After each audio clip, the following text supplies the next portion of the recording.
ಆ, ಇಷ್ಟಪಟ್ಟು ಮದುವೆ ಮಾಡ್ಕೋಬೇಕು ಅಂದ್ಕೊಂಡಿರೋವಂಥ ಗಂಡು ಮಕ್ಕಳಿಗೆ ಹೆಣ್ಮಕ್ಳಿಗೆ ನಾನು ಹೇಳೋದು, ನೀವು ಇಷ್ಟಪಟ್ಟು ಮದುವೆ ಮಾಡ್ಕೊಳ್ಳಿ, ಯಾರು ಬೇಡ ಅಂತ ಹೇಳಲ್ಲ. ಆದರೆ ನೀವು ಯಾರ್ಯಾರನ್ನೆಲ್ಲ ಹೆದರಾಕೊಂಡು ನೀವು ಯಾರನ್ನೆಲ್ಲ ನೀವು ಒಪ್ಪದೇ ಇದ್ರೂ ಕೂಡ ನೀವು ಮದುವೆ ಮಾಡ್ಕೊಂಡು ಜೀವನ ಮಾಡ್ತೀರೋ ಅದಕ್ಕೆ ಅರ್ಹನ ಆ ಹುಡುಗ ಅರ್ಹನ. ಯಾಕೆ ಅಂತ ಹೇಳಿದರೆ ನಿಮ್ಮ ಕುಟುಂಬದಲ್ಲಿ ರಿಚ್ ಇರ್ಬೋದು ಅಥವಾ ಆ ಹುಡುಗನ ಕುಟುಂಬದಲ್ಲಿ ರಿಚ್ ಇರ್ಬೋದು.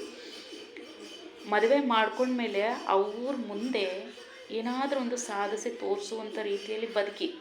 ಇಬ್ರಿಗೂ ಹೇಳೋದು ಇಷ್ಟಪಟ್ಟವ್ರಿಗೆ ಯಾವುದೇ ಕಾರಣಕ್ಕೂ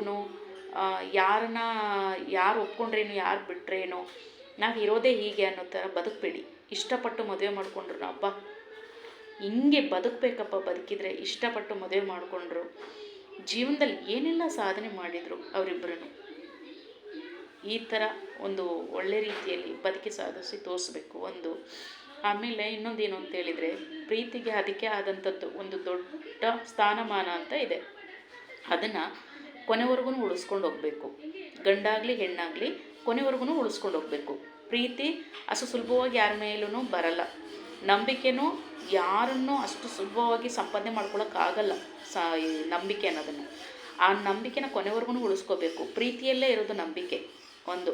ಆ ನಂಬಿಕೆಗೆ ದ್ರೋಹ ಅಂತ ಹಾಕ್ಬಿಟ್ರೆ ಲೈಫಲ್ಲಿ ನೀವು ಇನ್ನು ಯಾವತ್ತೂ ಸಂಪಾದನೆ ಮಾಡೋಕ್ಕಾಗೋದಿಲ್ಲ. ಕೋಟಿ ಹೋದ್ರೂ ಬೇಕು ಅಂದರೆ ರಿಟರ್ನ್ ನಾವು ಸಂಪಾದನೆ ಮಾಡ್ಕೊಬೋದು. ಆಸ್ತಿ ಹೋದರೆ ಸಂಪಾದನೆ ಮಾಡ್ಕೊಬೋದು, ಚಿನ್ನ ಹೋದರೆ ಸಹ ಸಂಪಾದನೆ ಮಾಡ್ಕೊಬೋದು.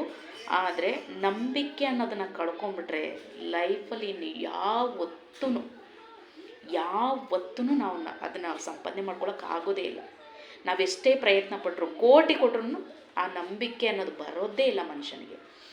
ಯಾವತ್ತೂ ಮನುಷ್ಯನಿಗೆ ಬೇಕಾಗಿರೋದು ಫಸ್ಟ್ ಆಫ್ ಆಲು ನಂಬಿಕೆನ ಉಳಿಸ್ಕೊಳ್ಳುವಂಥ ಯೋಗ್ಯರು ನಾವಾಗಿರಬೇಕು.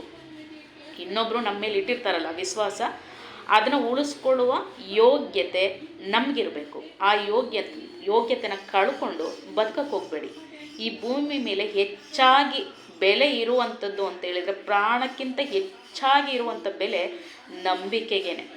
ಆ ನಂಬಿಕೆನ ಕಳ್ಕೊಳ್ಳೋಕ್ಕೆ ಹೋಗಬೇಡಿ. ಕಳ್ಕೊಂಡ್ರಿ ಅಂದರೆ ಜೀವನದಲ್ಲಿ ನೀವು ಎಲ್ಲವನ್ನೂ ಕಳ್ಕೊಂಡಂಗೆ. ಸುಖ, ಶಾಂತಿ, ನೆಮ್ಮದಿ, ಸಂಬಂಧ, ಬಂಧುತ್ವ, ಬಾಂಧವ್ಯ ಇದು ಯಾವುದೂ ನಿಮ್ಮ ಕೈಲಿ ಅದನ್ನು ಉಳಿಸ್ಕೊಳ್ಳೋಕ್ಕೆ ಆಗೋದಿಲ್ಲ. ನಂಬಿಕೆಯಲ್ಲೇ ಅದೆಲ್ಲ ಅಡಗಿದೆ. ಆ ನಂಬಿಕೆನ ನೀವು ಉಳಿಸ್ಕೊಂಡ್ಬಿಟ್ರೆ ಮಿಕ್ಕಿದೆಲ್ಲ ದೇವರೇ ಒಂಥರ ಎತ್ತಿದ ಹಾಗೆ ಎಲ್ಲವೂ ನಮ್ಮ ಜೀವನದಲ್ಲಿ ಸರಳವಾಗಿ ಸಿಗ್ತಾ ಹೋಗ್ತದೆ. ಎಲ್ಲರಿಗೂ ಒಳ್ಳೆಯದಾಗಲಿ, ಶುಭವಾಗಲಿ. ಶುಭ ಗುರುವಾರ ಈ ದಿನ.